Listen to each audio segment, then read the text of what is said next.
नमस्कार। आप सभी श्रोतागण का हार्दिक आभार और अभिनंदन। कहते हैं कि एक नशेबाज से या कहें तो एक नशा कर रहे व्यक्ति से कोई भी मानवीय शक्ति नशा नहीं छुड़वा सकती। अगर छुड़वा सकती है तो वो है केवल उसी व्यक्ति की आध्यात्मिक उन्नति। ये आध्यात्मिक उन्नति से कैसे संभव होगा एक व्यक्ति का नशा मुक्त रहना, ये समझना जरूरी है। देखो, नशे में ट्रैप हुए व्यक्ति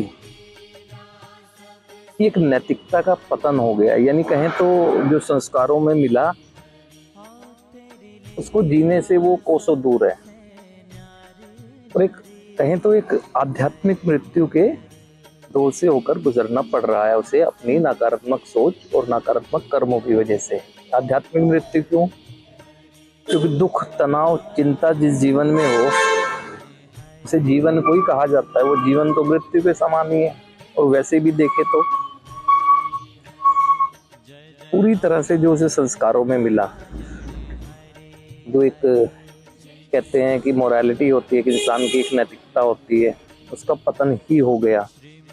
और वो एक समय बाद बाध्य हो जाता है व्यक्ति एक ऐसे जीवन जीने के लिए जिसमें दुख, तनाव, चिंता, अवसाद, कई तरह के डर के सिवा कुछ है ही नहीं। एक शारीरिक मृत्यु होती है जिसमें सांसों का चलना बंद होता है। एक आध्यात्मिक मृत्यु है ना, जिसमें सोचने समझने की क्षमता ही क्षीण हो जाती है। क्या अच्छा है क्या बुरा है वो समझ ही नहीं पाता एक व्यक्ति ना। तो जाहिर सी बात है कि जब आध्यात्मिक मृत्यु के दौर में एक इंसान जी रहा है तो उसे आध्यात्मिक उन्नति करनी होगी और उससे पहले आध्यात्मिक रूप से जागृत होना होगा।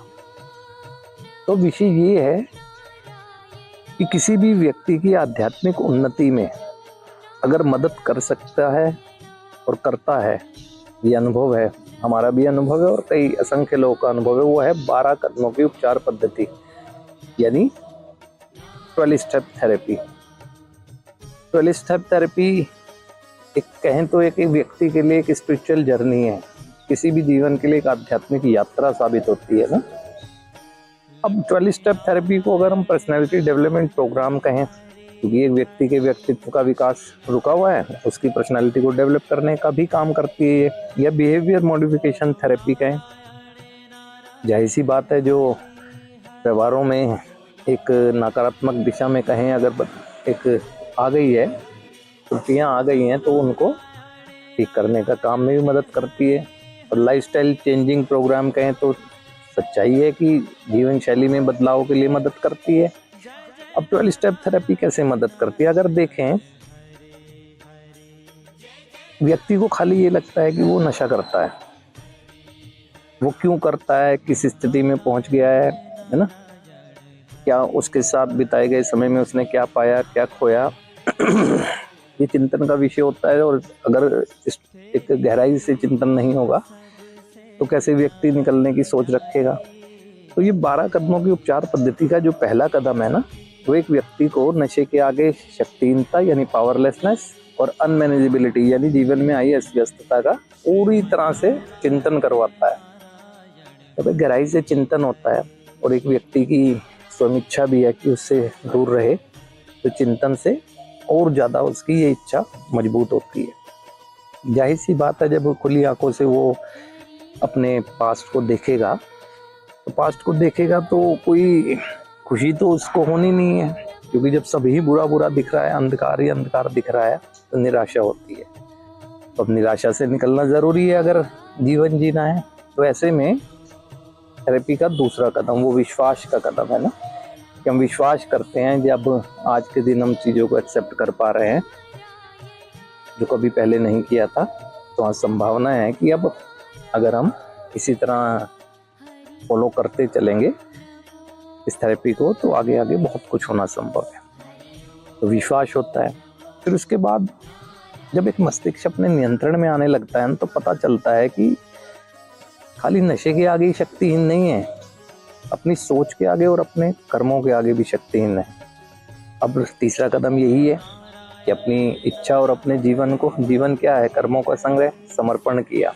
सरेंडर करते हैं ना, तो विश्वास पहले कर चुके हैं, ज्ञान होता है तो उस नकारात्मकता ये कहें बुरी आदतों का सरेंडर होते हैं। अब पूरा शुद्धिकरण होना जरूरी है, ये देखना जरूरी है कि कौन कौन से सिचुएशनल कैरेक्टर डिफेक्ट्स हमारे अंदर आ गए या हमारे अंदर हैं।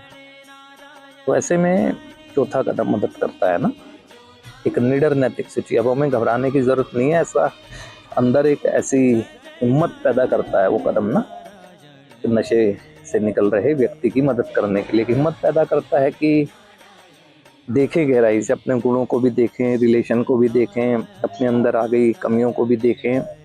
चौथा कदम मदद करता है।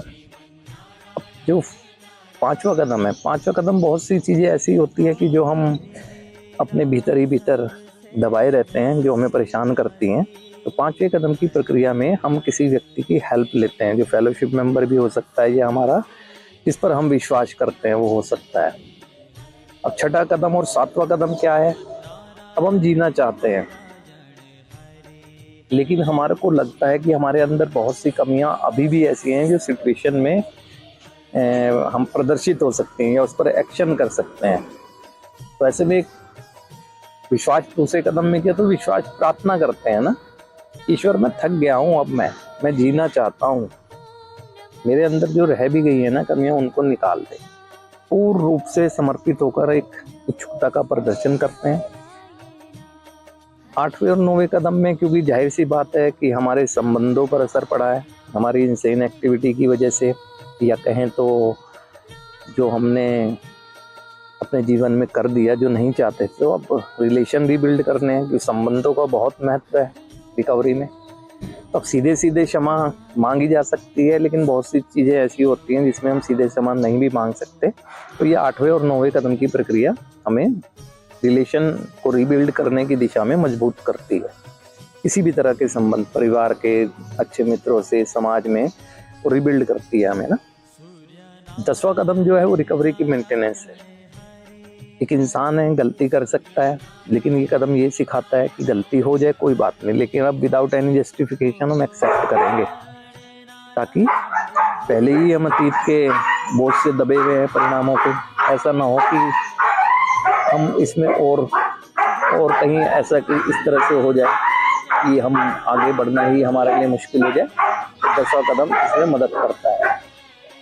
अब जीवन है, जीवन में उतार चढ़ाव आएगा, कहीं भ्रम की स्थिति भी आ सकती है, कहीं हमें घबराहट भी आ सकती है, कि चलते चलते उतार चढ़ाव आकर भी हम संघर्ष में हारा हुआ महसूस कर सकते हैं। तो उसमें 11वां कदम आता है कि जब भी ऐसी स्थिति आए तो प्रार्थना और ध्यान के द्वारा हमने अपनी समझ के ईश्वर यानी जिस पर हम विश्वास करते हैं उससे सच्चे संपर्क है ना, यानी शांत मन से प्रार्थना की, अंतरात्मा की आवाज़ सुनी। हम प्रार्थना करते हैं 11वें कदम के माध्यम से कि जीवन आगे बढ़ाना चाहते हैं, हमारी मदद कर। तो फिर ध्यान में सुनते हैं अंतरात्मा की आवाज़ जो हमें गाइड करते हैं ना। अब 12वें कदम की प्रक्रिया में इसमें क्या है कि अब एक आभार का व्यवहार जीने के लिए कहा जाता है ना, क्योंकि आज तक हमने स्वार्थपूर्ण जीवन ही जिया है, तो हम किसी के आभारी तो होना जानते ही नहीं है। लेकिन यह आभार होता है, हमारे इस पुनर्जन्म के अवसर के लिए ईश्वर का आभार व्यक्त करें।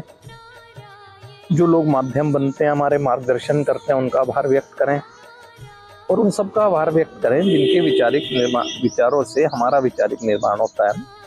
और फिर अगर हम जीना सीखे हैं तो हमारे अंदर एक ऐसी भावना होनी चाहिए कि कोई भी अगर नशे की समस्या से निकलने के लिए संघर्ष कर रहा है, हम उसके संघर्ष में उसका साथ देंगे, ताकि वो संघर्ष में निराश ना हो। अपने अनुभव द्वारा उसकी मदद करते हैं, और यही सच्ची सेवा कहलाती है ना। तो इस तरीके से 12 कदमों की उपचार पद्धति जो है रुके हुए व्यक्तित्व के विकास को एक गति देती है। बहुत से जो व्यवहार गलत थे भी नहीं, जो व्यवहार सिचुएशनल आ गए नशे के प्रभाव की वजह से और नकारात्मक सोच की वजह से, उनको ठीक करने में ये मदद करती है। और ये जीवन शैली में बदलाव का कार्यक्रम भी कहा जाता है। क्यों? क्योंकि अनुशासनहीनता जीवन में थी, समय का मूल्य ही नहीं पता। तो जो एक टाइम मैनेजमेंट करना सिखाता है ये कार्यक्रम ना, एक टाइम मैनेजमेंट। और एक व्यक्ति जब इसे जीता है ना, तो यकीन मानिए वास्तव में जीता है। ये वही व्यक्ति बता सकता है जिसको इस चीज का अनुभव है ना। तो इसी तरह से ये एक आध्यात्मिक जीवन की आध्यात्मिक यात्रा होती है। अब आध्यात्मिकता का मतलब क्या है, कोई इसमें कोई अपना वस्त्र बदलना है, चोला बदलना है या कुछ ऐसा नहीं है। स्पिरिचुअलिटी मतलब एक गैर जिम्मेदाराना व्यक्तित्व को जिम्मेदाराना व्यक्तित्व में तब्दील करना, यानी रिस्पॉन्सिबल पर्सन बनाना ना। और आध्यात्मिकता है भी यही, है ना। किसी भी व्यक्ति की कोई भी ऐसी जिम्मेदारी जो इस क्षण की, ये कोई भी जिम्मेदारी उसको मिली है, उसको ईमानदारी से निभाने की वो हर संभव कोशिश कर रहा है, तो आध्यात्मिक है। हमारे परिवार के सदस्य भी अगर पिता को देखें तो परिवार के संरक्षक की भूमिका में ईमानदारी से निभा रहा है, वो आध्यात्मिक है। माता को देखें कि उनकी जिम्मेदारी है कि गृहस्थी को ठीक से चलाना, बच्चों की जिम्मेदारी संभालना, खाने की व्यवस्था, ये व्यवस्था सब देख रही, आध्यात्मिक है ना। एक स्टूडेंट है, उसकी जिम्मेदारी फिलहाल अगर एजुकेशन है तो एजुकेशन को वो एक ईमानदारी से करने के हर संभव कोशिश कर रहा है, तो आध्यात्मिक है ना। आध्यात्मिकता कोई ऐसा नहीं है कि उसमें कंफ्यूज कर दिया जाए ना। अब माना कि एक नशे से निकलने के लिए जो कोशिश कर रहा है, यानी नशा उसका चुनाव था तो जिम्मेदारी उसकी थी। अब सुधार उसने चुना है तो सुधार की जिम्मेदारी को निभाने की हर संभव कोशिश जो व्यक्ति कर रहा है वो आध्यात्मिक है।